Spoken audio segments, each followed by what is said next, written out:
in Congress canceled its federal funding last month, and that spelled the end of the organization's half a century of supporting public radio and television. Now, much has been made of the impact that these cuts are going to have on local news stations, particularly in rural areas. But the Corporation for Public Broadcasting has also played a huge role in supporting high-quality educational programming on PBS, where Sesame Street and Mr. Rogers' Neighborhood originated. And where that legacy of iconic educational programming lives on with the Mr. Rogers spinoff, Daniel Tiger's Neighborhood, and programs like Sid the Science Kid and Word Girl. Meanwhile, the White House appears to be eyeing an alternative to these kind of PBS Kids programmings that teach kids social, emotional skills, science readiness, and literacy. PragerU is an unaccredited, non-professional organization founded by conservative talk show host Dennis Prager in 2009. It specializes in creating right-leaning, short educational videos for children and adults, but don't mistake it for a university despite its name. The organization does little to hide its intent to indoctrinate children with right-wing ideology, and on the bottom of its website, you can find the following disclaimer, quote, PragerU is not an accredited university, nor do we claim to be. We don't offer degrees, but we do provide educational, entertaining, pro-American videos for every age, end quote. According to Vox, in July, the White House debuted an educational partnership with PragerU at a launch event for a new museum exhibit. Now, the thing about PBS and PBS Kids, which made parents trust their programs, is the fact that education professionals and early childhood development specialists played a vital role in producing and developing them. Sesame Street, in particular, was designed to help low-income and minority students aged 2 to 5 overcome some of the disadvantages that they traditionally had when entering school. In fact, a 2016 study found that children in households who were exposed to Sesame Street were 14% more likely to be enrolled at the correct grade level for their age at middle and high school. So to put it simply, PBS Kids is programming in the public interest. It's improving society while your kids are watching TV and you're off doing something like washing the dishes. The payoff may not be immediate, but the impact is long-lasting. Car wrecks can be scary. It feels like the world's crashing down all around you. Absolute chaos. Have you been hurt in a car wreck? Go long, win big. I put curing hepatitis C on my to-do list. Epclusa treats all types of chronic hepatitis C with a 98% cure rate. Epclusa is one pill, once a day, for 12 weeks. If you've had hepatitis B, it may flare up and cause serious liver problems during and after treatment. Tell your doctor if you've had hepatitis B, liver or kidney problems, HIV, and all medicines and supplements you take. Taking amiodarone with Epclusa may cause a serious slowing of your heart rate. Most common side effects include headache and tiredness. Ask your doctor about Epclusa today. PragerU's content is already being deployed in 10 states across America, including Florida, Arizona, and Louisiana. These partnerships allow PragerU's materials to be used in public school curricula while not mandating it. But one of PragerU's most loyal supporters happens to be the state currently ranked 50th in education, Oklahoma. This week, Oklahoma announced it will require teachers from New York and California to pass an America First test designed by PragerU before being hired in the state. The state's public school superintendent said the test is an effort to root out, quote, radical leftist ideology from classrooms and warned that Connecticut, Illinois, Minnesota, and others could soon join the list. So what's so concerning about PragerU funding champions of PragerU finding champions in the White House and in other states? I'm going to let you be the judge. The southern colonies were dependent on slave labor, and they wouldn't have joined a union that had banned it. Are you okay with that?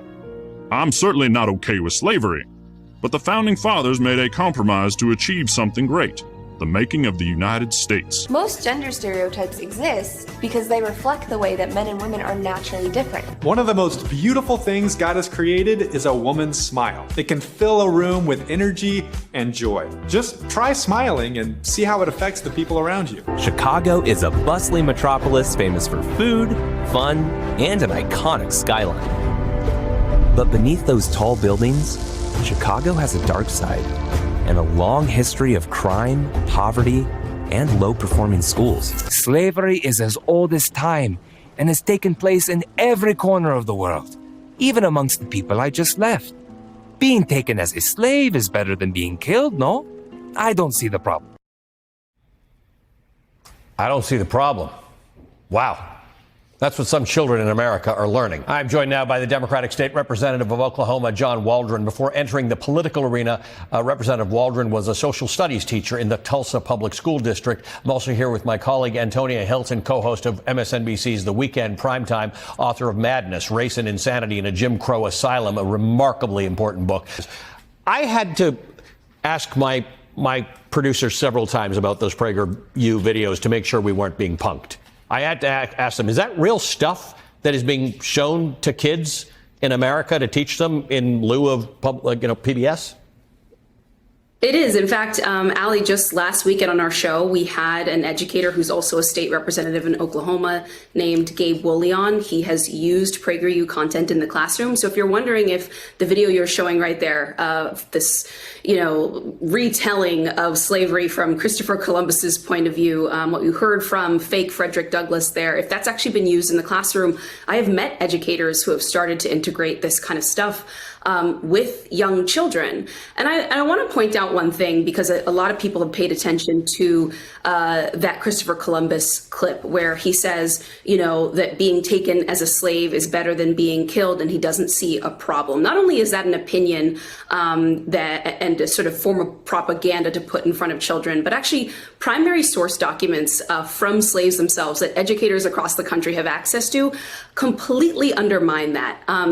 People who were enslaved spoke very often about the fact that they were willing to put their lives at risk, willing to die in order to escape plantations in the South. Frederick Douglass, in fact, attempted multiple escapes, and he famously got engaged in a physical altercation with a notorious slave breaker who was trying to dominate and harm him.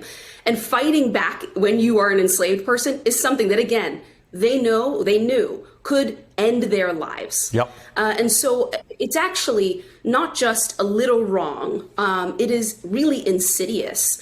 And I say that as a journalist who's covered this, that simply the facts, the records, primary and secondary source documents that we've had access to for many years in this country go against so much of the programming that is getting in front of children. When I've spoken to educators about why they would use this, they say, well, it's about alternative perspectives, or, some of the documents we have are liberal perspectives, and this is a conservative one.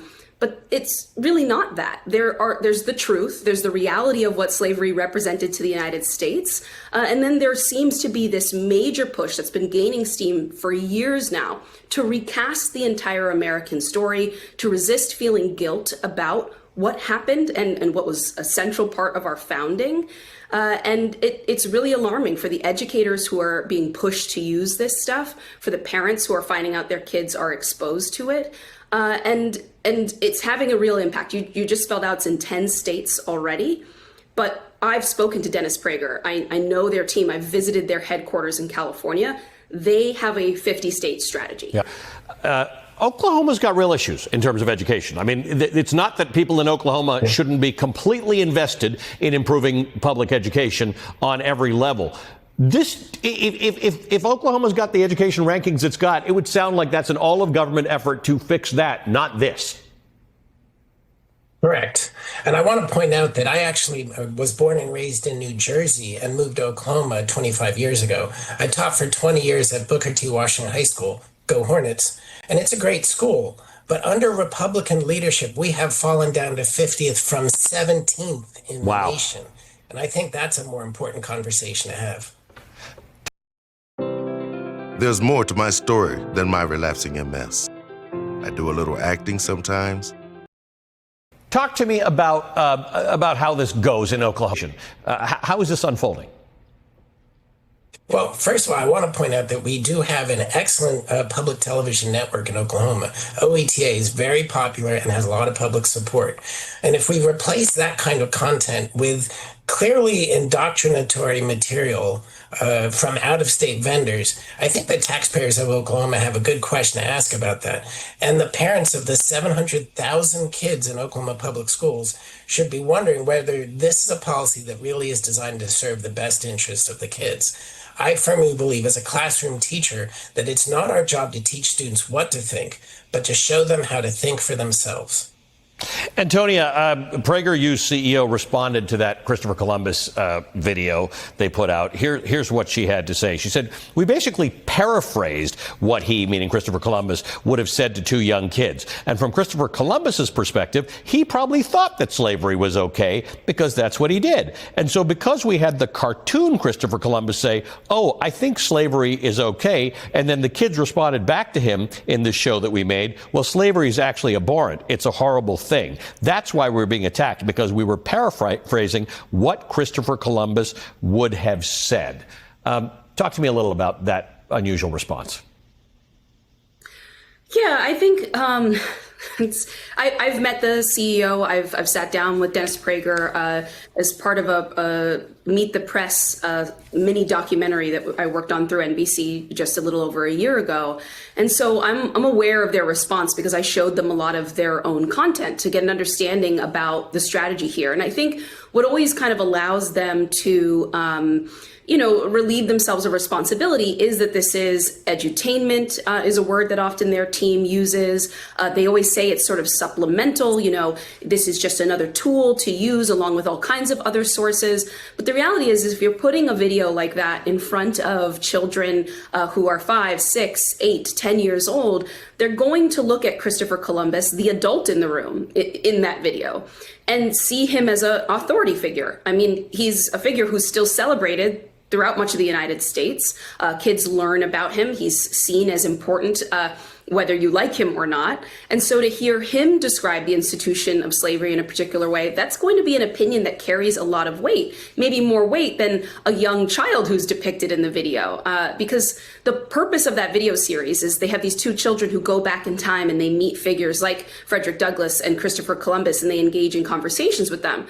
But the whole point is we're young kids trying to learn about the world. So you're meeting these people who are going to teach you about the world. And so that kind of creates a framework of legitimacy there. And that's where, for the educators that I speak to, the concern comes in, that kids are going to hear what Christopher Columbus says there and believe that that is a fact. Oh, slaves must have preferred being slaves to losing their lives. When, again, that is simply not just kind of untrue or debatable, but goes against everything we know about the lengths at which people went to free themselves, to find freedom across the United States. And so, again, the question is, how is this being integrated into the classroom? How are teachers framing this when they show it to students? And from what I've seen, they're often pulling it up, showing it as sort of part of a lesson on American history. And they're not explaining, and they're not giving the statement you just heard from the CEO there. That's lacking. And so the video is what it is, and it's presented as fact to kids when they're coming across it in schools, on YouTube, or wherever else they come across PragerU. Oklahoma curriculum should be written by Oklahoma educators to meet the needs of our school children. We don't need PragerU to come in and tell us how to teach our kids. And yet this state superintendent, who acts like he's auditioning for some other job, has been using this out-of-state company to put his own message into our classrooms. And I don't think that's fair. I also want to point out that we're in the middle of a massive teacher shortage in Oklahoma. And to provide this kind of ideological screening makes no sense. Thanks to both of you this morning. I appreciate it. Can I add one thing to that? Yeah. Which is, the other piece of this has been the argument that this is supplemental. This is just another tool in your toolkit. But PragerU is behind the quiz that you described, that teachers from New York and California are going to have to take in order to prove that they're not woke and undeserving of being educators in the state of Oklahoma. So that means PragerU is not supplemental. They're actually directly intervening in the approval, the sort of certification process for someone to be able to be an educator in one of our 50 states.